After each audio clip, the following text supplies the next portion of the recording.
السلام علیکم۔ کیا بولوں، آج میں اتنا روئی۔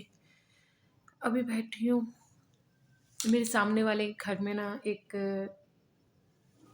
آنٹی رہتی تھی، نانی دادی کی عمر کی تھی۔ میں انہیں نانی بھی کہتی تھی، کبھی دادی کہتی تھی، کبھی نانی بنا لیتی تھی، کبھی دادی بنا لیتی تھی۔ بہت باتیں کرتی تھی میں ان کے ساتھ۔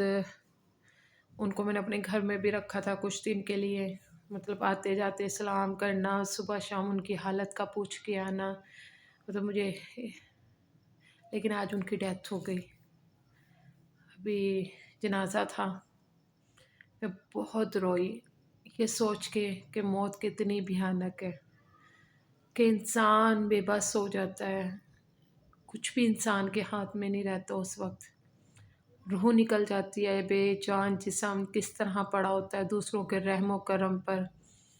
وہ چاہیں کیسے اسے کفن دیں، کیسے اسے دفنائیں، کیسے اسے نہلائیں، بے بس انسان اس وقت جب اس کی روح نکل جاتی ہے۔ میرے لیے وہ کربناک لمحات تھے جب میں نے اسے دیکھا، اور صبح 11 بجے سے لے کے اب تک مطلب میں نے بڑا کنٹرول کیا کہ میں نہ روؤں آج نا۔ لیکن مطلب ضروری نہیں ہے، وہ آپ کے کچھ نہیں لگتی، آپ کو اپنے ماں باپ، آپ کے بہن بھائی یاد آتے ہیں۔ لیکن مجھے سب سے زیادہ اس بات کی تکلیف ہوئی، اس بات کا رونا آیا، اس بات سے مجھے تھوڑا اذیت ہوئی کہ جب میں مر جاؤں گی تو مجھے کون سنبھالے گا؟ جب میں مر جاؤں گی تو میرا کون دیکھے گا؟ جب میں مر جاؤں گی تو میرے ساتھ کون ہوگا؟ میرے لیے یہ اذیت ناک سوال ہے، بہت زیادہ اذیت ناک۔ بے جان جسم جس کے اندر خود نہانے کی، خود کو سنوارنے کی، خود کو سنبھالنے کی اس وقت کچھ بھی سکت نہیں ہوگی، کچھ بھی نہیں ہوگی۔ اس وقت میں دوسروں کے رحم و کرم پر ہوں گی۔ پتہ نہیں کیا ہوگا اس وقت، کون لوگ ہوں گے میرے آس پاس۔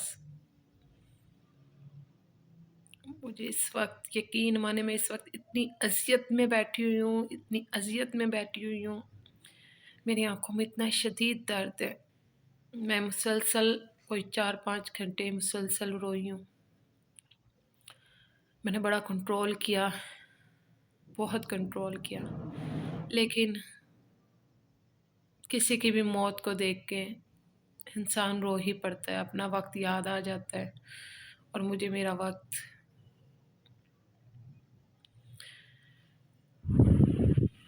بہت زیادہ کربناک ہے، بہت زیادہ اذیت ناک ہے۔ میری تکلیف کا کسی کو بھی اندازہ نہیں ہو سکتا، میری اذیت کا کسی کو بھی اندازہ نہیں ہو سکتا، بالکل بھی نہیں اندازہ ہو سکتا۔ اللہ پاک رحم فرما، اللہ پاک کرم فرما، اللہ پاک کسی کے رحم و کرم پر نہ چھوڑنا مالک۔ اللہ پاک اپنی رحمت کے سائے میں رکھنا مجھے ہمیشہ۔ اللہ پاک میرے لیے آسانیاں کر دے مالک۔ میں آن سکرین رونا نہیں چاہ رہی، اسمائل دعا کرنا آپ سب میرے لیے، اللہ پاک میرے لیے آسانیاں کرے۔ اللہ پاک اپنی رحمت کے دروازے کھول دے میرے لیے۔ اللہ پاک میرے لیے آسانیاں کر دے، بس مجھے اور کچھ نہیں چاہیے اس دنیا میں۔ اللہ پاک مجھے سکون کی زندگی اور سکون کی موت عطا فرمائے، بس اور کچھ نہیں چاہیے مجھے۔ بہت ساری دعاؤں کے ساتھ تھینک یو سو مچ، آپ لوگ مجھے اتنی دعائیں دیتے ہیں۔ تھوڑی سی اور دعائیں کی ضرورت ہے مجھے، بہت جلدی مجھے کوئی منزل مل جائے، بہت جلدی مجھے راستے مل جائیں، دعا کیجیے گا۔ تھینک یو سو مچ، اپنا بہت سارا خیال رکھیے گا۔ اللہ حافظ۔